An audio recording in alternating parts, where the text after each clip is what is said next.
Hello, everyone. Welcome to Arash's World. Today we have a special guest, and his name is Brent van Staalduinen. Is that That you correct? did very well. Yes. Hello. The first question is the toughest. How would you briefly describe yourself to our audience here? What would you say? I'm a novelist. I have written five novels and a short story collection. So fiction is my passion. I also teach writing at Redeemer University. I'm a dad, a husband. I'm a Christian. I like football a whole lot, as you can see by for those who are going to tune into YouTube, you can see some of my football scarf collection behind me. Just like to do the things that matter most. Awesome. Love that. Great and a great intro here. So the book I want to talk about is the Peace Thieves. It's a very interesting book. It spans a lot of time, a long time period, different places, different Mhm. geography, and so on. What would you tell us about it? The novel is about the main character's name is Francis, and he's a Canadian Army Reserve medic who deploys to Croatia in 1993. The novel is in two streams. So the first stream is that time period where he is deployed, and we follow his activities in Croatia while Canadian soldiers were doing the impossible job of trying to keep peace in a country where they didn't really want to keep peace. The second stream, or the parallel stream, is told through the eyes of Viva, who is his daughter that he never knew he had. And she journeys across the country to confront him, imagining that he's this jerk who, left her mom with a baby and then ditched her, but finds something quite different, that he is not the callous bastard that she imagined, but is in fact just a guy who's barely holding it together. And those two narratives form the structure of the novel. Um, yeah, and I think that's probably not a bad elevator pitch. So, That is wonderful. Yeah, so it's like pieces that we get slowly, like we enter the world, like the two worlds basically. mm. And it's clearly like distinguished that you have Viva and Francis, right? So the main characters. What kind of surprised me a bit, why did you use the present tense? That's always a really good question, and it's never the same answer for me, actually. I think the stock answer for using present tense is that it brings the reader immediately into the action. It's very present, it's very immediate, and it happens in real time, I guess you could say. Mhm. Right. Yeah, yeah. For this one, I wanted that, and I did want that, but there was an urgency in telling a story from long ago in the Mhm. present tense. I Mhm. wanted to immerse the reader in that time period, but for me, it wasn't just about pacing; it was about immersion and being in that particular moment, and and that is really important for me. I've done present tense in a number of my works before, and I find that it allows me to be in that space in a way that's it's very real to me personally as well. So in addition to all the stock answers, like the technical stuff, it also just felt right for me and Mhm. feels, if I'm going to say it in the Mhm. present tense, it Mhm. feels Yeah, right yeah. for me Yeah. as it exists in the world now. Yeah, so it's a personal choice, very personal. And the part of the novel, yeah, it's just very personal. I'll leave it at that, I think. Yeah. Mhm, mhm. Yeah. The wonderful thing about literature, especially fiction, is that you can enter into people's minds, which Mm, we can't do in regular life. We just we meet someone and we make judgments about them and have an impression, oh, this guy's grumpy, right? And so on. right. This person is rude. But that's the magic of fiction, where you get to enter that, and you are playing with that too, where you have that first impression or the idea of someone that Viva has, and then what she goes, and we find out through the backstory of there's much more to this person than what we see or how they behave. How would you say that that played out for you in the novel? And what did you use to create that empathy for the main character too?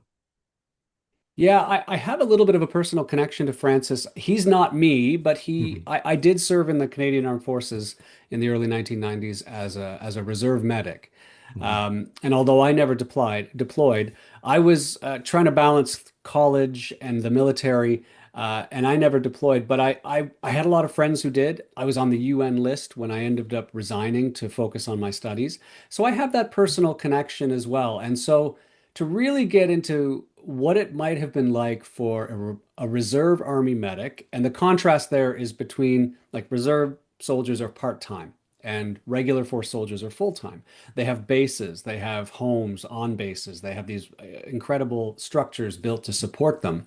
Reserve soldiers were attached to were attached to peacekeeping units sort of as is. And they were kind of thrown in with the training and everything, and they performed their duties, but then afterwards, they were simply scattered back home. So I was trying to imagine what it would be like, and I have friends who did serve overseas who were reservists. I wanted it to imagine what it would be like for a medic thrown into a regular force unit in a very difficult mission. Um, so I had that personal connection. I have always had that curiosity based on my own military service. But I also was just really, really interested to talk to as many soldiers about their experiences as possible. I still have friends who are serving, and served in Croatia, Bosnia, Kosovo, Afghanistan. And so that was how I really got into Francis's mindset in terms of his experiences. I do not suffer from PTSD, for example, but he does. And so I was able to talk to a number of friends and other soldiers and veterans who have wrestled with PTSD. And so I was able to bring that side of his aspect of his personality to life as well. And then with Viva, I just imagined what it would be like not to have a family and to be angry at that and to say, well, why have I been detached from half of my parents? Like, why don't I have that connection? And I just tried to imagine for her what it would be like to be thrust not only to meet this person that she's never met before, who's supposed to be her father. I'm putting that in air quotes for the podcast listeners, but also thrust into a city that she doesn't know, in an environment she doesn't know. And she also, as you mentioned, I mean, they have these backstories and they have these things that they bring to any given situation. And she has her own personality of protest, and she's a hair cutter, she's a barber, very skilled. And so she has to learn how to navigate all of this newness as well. I just tried to imagine what it would be like for somebody like her to be thrust into that situation. So that's generally how I approach that sort of that inner life of my characters. If I can, I try to take the parts of my life that might be able to directly relate or empathize with it. Uh, I don't write many characters that are me. I can't think of any that I've actually tried to be me, all me. Mhm. But what I don't know, I try to imagine, and I read lots and do all of those sorts of things as well, because that inner life of those characters, where and obviously in a technical sense, because it's for example first person or third person limited, you're allowed to kind of get into their thoughts a little bit. And that's the technical side where you can do that, and you have carte blanche to do however you'd like that. But I also try to sort of imagine them as real people too, not just Mhm. not just characters. Yes, yeah, wonderful. And so it's kind of this is the paradox we have because this is a peacekeeping mission. And so you go and the idea was like, oh, peace is good, right? But you go to a war-torn country. So Hmm. it is the environment is not peaceful at all. It's the exact opposite. And you're trying, or again, the Canadian soldiers who are there are trying to bring it to the region. So it's how does that conflict play out? Because there's one thing of like on paper we have these like treaties and we follow these and so on, and then you get the Hmm. reality, the battlefield and the towns and so on. And how is this that that must be shocking in many ways too. Yeah, well, particularly later peacekeeping missions in the early to mid 1990s.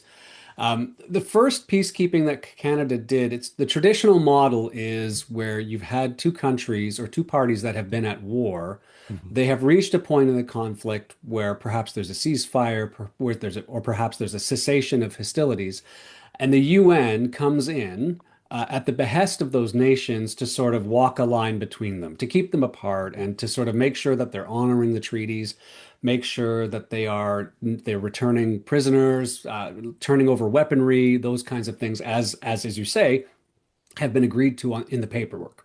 Mhm. Right. So that's the traditional model. And Canada, for a long time, did very well at maintaining that model in places like the Golan Heights or Cyprus or a number of other places that was more quote unquote traditional. However, in the early 1990s, Canada found itself, and not just Canada, a lot of nations who had volunteered soldiers for peacekeeping found themselves in the midst of conflicts where those lines had not been agreed upon by both parties, where if at all, sometimes they were thrust into conflicts where nobody wanted them there, but the UN said, look, this needs to stop. So places like Rwanda, where so much murder and genocide was happening, the UN just inserted themselves into that conflict.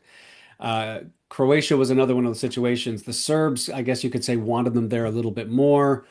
The Croats were trying to get back the land that the Serbs had taken. And I'm not going to get into too much of the geopolitical history there. But in both of those instances, and in Somalia as well, where the Canadians were placed in this place that was still in the middle of conflict. And so the dynamic is very, very different. Suddenly, you don't have people who want the peacekeepers there, who want peace. The peacekeepers are thrust into these situations where they're still fighting, where Mhm. artillery is going overhead their positions, where bullets will get fired at their positions, and so the whole dynamic changes. Even though the object and the objective is the same, at least according to the principle of peacekeeping, when it comes to how you interact with the parties involved, you're no longer there as a welcome party. And Canadians and other nations that found themselves in places like this and like Bosnia and Kosovo came under fire. And well, what do you do with that? And that Yeah. whole dynamic put Canadian soldiers and many nation soldiers under immense pressure. And unfortunately, as a result, those treaties not being honored meant that civilians and vulnerable populations, and they were the ones who bore the brunt of this absolutely misguided notion of, well, why put peacekeepers in a place that doesn't want peace? Uh, Yeah. but they thought that they had protectors, and so peacekeeping increasingly became, I don't want to use the word futile. I don't want to minimize the efforts that were made, but I will say that it became almost fruitless because when things needed to happen, they weren't able to happen because in order for the UN to go into a place and deliver medical aid or to, to even just, de-arm or disarm parties that have agreed to stand down, there has to be peace. Like there has to be ceasefires. There has to be that honoring of it. And the whole dynamic changed with tragic results. And as I mentioned, vulnerable populations bore the brunt of it in places like Rwanda and Mhm. Somalia, where scores of people were killed, innocent people were killed. And same with Croatia as well. And as a result, Canada's reputation as a peacekeeping nation, it really started to get tarnished at that time. And the Mhm. resulting morale filtered down to the unit level, and soldiers were put in these situations that were almost impossible. They were expected to kind of be shot at and not return fire. They were expected to get shot at and sort of stay the course when psychology tells us that is not sustainable. That's not possible. No, While no. the soldiers deployed with the best of intentions, those kinds of conditions inevitably broke soldiers. And unfortunately, in places like Rwanda, and we read in Romeo Dallaire's book, Shake Hands with the Devil, the outcome was a UN force that was absolutely impotent in the face of genocide against the Tutsis. Mhm. And in Somalia, we had the airborne unit enact atrocities against the militia population, the local militia populations there, without any oversight. And the Peace Thieves, the Croatia mission that I'm focusing on, is operating in that shadow as well. And so they're again thrust into this mission that really does not, I mean, on paper it's very clear, but on the ground they're realizing they don't want peace. They're shooting at us. They're Yeah. trafficking weapons all around us. Yeah. They are, and at the end of the novel, and of course the history books have the actual ethnic cleansing that took place in the Medak pocket as a result of that kind of inaction and a lack of willingness to let peacekeepers do what they're there. So the whole dynamic changed, and so peacekeeping, Canada couldn't do it anymore. And as a result, when Afghanistan and that kind of thing have turned Canada into a war-fighting nation rather than a peacekeeping nation. Mhm. And I don't ever see us going back to that. I just think the model of war has changed so much. I'm I'm not even going to get into how absolutely crazy the world is right now, Yeah. but that's the dynamic. That is, and then the people who bear this burden, like I mentioned, the civilians, but average soldiers, expected to follow orders under the most unimaginable conditions. And that sort of set up how my novel approached the whole peacekeeping question. I want to get to that specifically. Hmm. That's very important to me. But also like just the idea of a civil war too. I mean, there's like chaos. There's like, and you don't know who's who. It's not like a traditional war, like where you have like different uniforms. It's okay, this is the enemy. Like it just to Hmm. me seems Hmm. like complete chaos. It's random. So you're always on edge. Like any moment, anybody could attack you. Again, similar thing in Iraq and Afghanistan too, where you Hmm. don't Hmm. know. You're never Yeah. safe.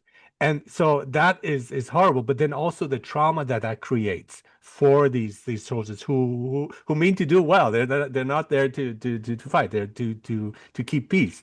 And Hmm. so I'm wondering, and this is something that's very close to my heart, is like veterans who then come back and are not given the treatment, the support, and so on that they need because they risk their own lives for us, Hmm. for our Yeah. country. Yeah. And I don't think, and whether it's here in Canada or in the US, I don't think they're appreciated enough. And I think that's a crying shame.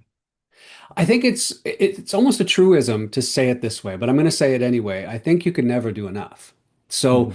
in one sense, there's really no way to completely account for what should be done when a country sends their soldiers into conflict.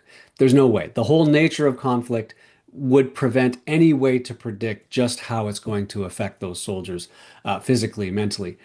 So I'll say that because I think some people forget that war brings it's an unfixable Mhm. problem. Like there's no way to fix it. So all the discussions that get had about things like PTSD and follow up, they're colored by that, but that often gets forgotten. So I will say that first. So in that sense, one, I think we need to remember it's just, it's we need to know that before we send our soldiers into harm's way. Mhm. These Mhm. soldiers will get broken and they will not get fixed.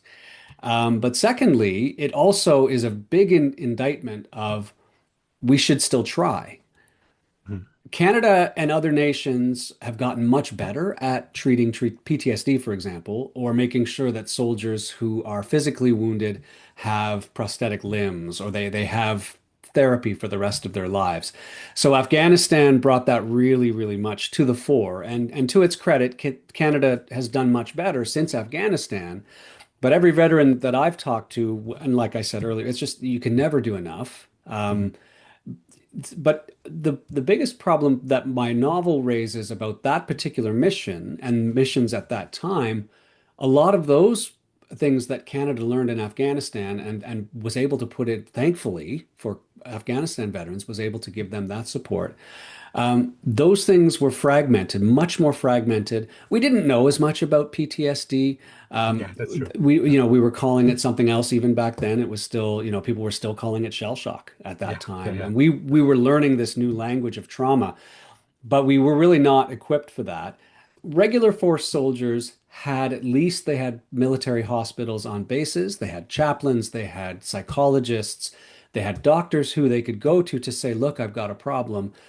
And again, imperfect because they were just that is something that most countries have done poorly. What do you do with the broken soldiers who come home?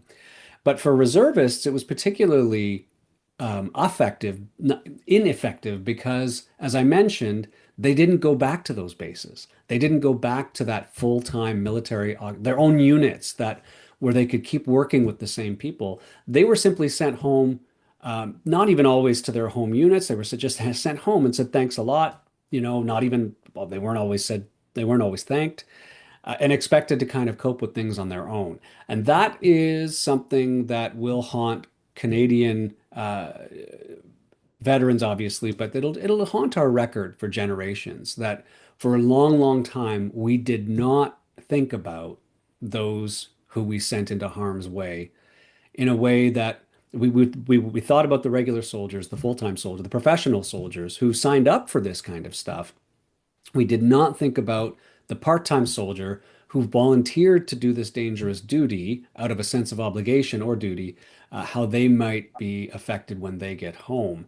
And that's a common motif I had in a number of the conversations that I had with old friends, old buddies, and other veterans who were so gracious to speak to me. They just said we were just left adrift. Sometimes we didn't even like we had to go to our units to find paperwork. Like they just basically forgot about us. And yeah, it's a real indictment. So I think that really says something about it's an anti-war novel. I'm Yeah. anti-war, even Good. though I Yeah. served and I have a lot of value and I still place a lot of value and I honor those who do serve. I'm very much anti-war. Yes. I think countries need to exhaust every possibility before they actually put people in harm's way because there is no way to fix what is broken that badly, and it is kind of a fool's errand to try. And what about the title itself, The Peace Thieves? I mean, it Hmm. comes from a poem, is that correct? It does. I'm just going to grab my copy of Mhm. the novel up here. Yes, I mean I read all sorts of literature from the time period. Did some translation work. So I had some translations given to me of poets and things, and then I found Selma Asatich's poem, "My Father's Skin Looks Like the Surface of the Moon," which the whole poem is incredible. Uh, but then just the image of somebody stealing peace was Mhm. so poignant. And so Mhm. the Peace Thieves is a direct quote from the poem. I actually have it as my epigraph. It says, "Nothing bad will happen to you now, not with you standing sentinel at the edge of our sleep, guarding against the peace thieves." So powerful, and it speaks Yes. to the just speaks to that a whole idea of even though the father in this poem is guarding, Mhm. how it's not possible, right? Mhm. You just Mhm. people will always steal your peace, and so it works on a number of levels. Yes, absolutely. But Mm. also like Thank you for looking noticing that. I think that's for great. sure. I love hearing when people take different things. And Selma has was so gracious about allowing me to use that little fragment as my epigraph, but also to use it as the title. And I'm so glad, and I will be able to tell her when because now that the books Yes, are yes, yes. actually real and in the world, I'm hoping to Yeah. get her a copy, and I'm hoping to put a little note in there just saying. And this is Yes. great because I can tell her that at least one of my readers, at least one person Yeah. particularly zoomed in on that. So thank you. It also made me think of the book thieves, which I found too, of like saving books, you know. So Okay. that's a whole Hmm. different kind of stealing too, of like, but Yeah. definitely I was that's just an recommending the book Thief to my daughter oh the other yeah, day, cool. actually. Yeah, yeah, yeah. Yeah. And so there is these horrors, these awful, these tragedies, these experiences, but there is some sort of like common bond. There's a connection between the people. And did you find like that existed, that people like relied on each other more? There was this like closeness because again, being in such an extreme situation. Was the bond stronger in those with those people in those situations? Well, it has to be. I mean, there are plenty of novels out there where you can explore that wartime camaraderie, right? Everybody has a friend in the foxhole, like everybody is doing this job together. What I really, really found very satisfying about this particular project was looking at that camaraderie that is built under almost hopeless conditions where everybody, like all the soldiers, there's an old expression. Feel free to edit this out if you need to, but soldiers are mushrooms. They're fed shit and kept in the dark, right? That's the way we approached military life because a soldier at the private or corporate level, they're not told a lot. They're not given all of the information. They don't have all of the strategy. They don't have all the geopolitical nuances. But most soldiers have more of a sense what's going on than their superiors sometimes recognize. And as a result, not only are they dealing with bullets flying past and having to dig trenches and foxholes, they're also having to figure out how do you mentally get out of your sleeping bag every morning, knowing that maybe you won't get to do the thing that you're there to do. And the person next to you is experiencing the same thing. Yes. And yes, so there's like lots of books, tons and tons of books, sort of Courage Under Fire, Mhm. Right. Brotherhood, Sisterhood Under Fire, Yeah. which and I love those books. But it's really neat. I feel like I may have gone in a new direction in Canadian fiction anyway that looks at this dynamic of peacekeeping and looks at that relationship that soldiers build, and then complicated, right? Because Francis's partner Mackie is an incredibly volatile, negative person, and yet Francis respects him, and Mackie is a professional, and there's more to that relationship. And I don't want to give any spoilers in it, but they are more than just grumpy at each other and that kind of thing. And that is absolutely a reflection of the way that soldiers, anyone, when they're sort of put together in that crucible, not only are they forced to survive and exist, sometimes they find a ways to thrive and build relationships that it's almost impossible to measure. Hmm. But there's also a bit of romance thrown in there, right? With Oh the yeah, local yeah, translator. Yeah, I find that very yeah. interesting. And I like that. I mean, I I wanted. appreciate that. It's actually the first sex scene. Wow. Small spoiler, I've ever written into a novel. So that's kind of a fun thing. But the relationships that Canadian peacekeepers formed with the civilian population were incredibly intense. Mhm. Now, I don't know, and it would have been absolutely officially forbidden for them to fraternize with, for them, when I say them, I mean peacekeepers, Mhm. fraternize with the local population. They would not have been allowed to Mhm. make a romantic relationship. And so Mhm. there is some of that tension in the novel as well. Francis and her, Mhm. right? Yeah. It's Yeah. there, but they're not really allowed to do anything about it. Um, and it occurs to me I may have set up a sex scene incorrectly there.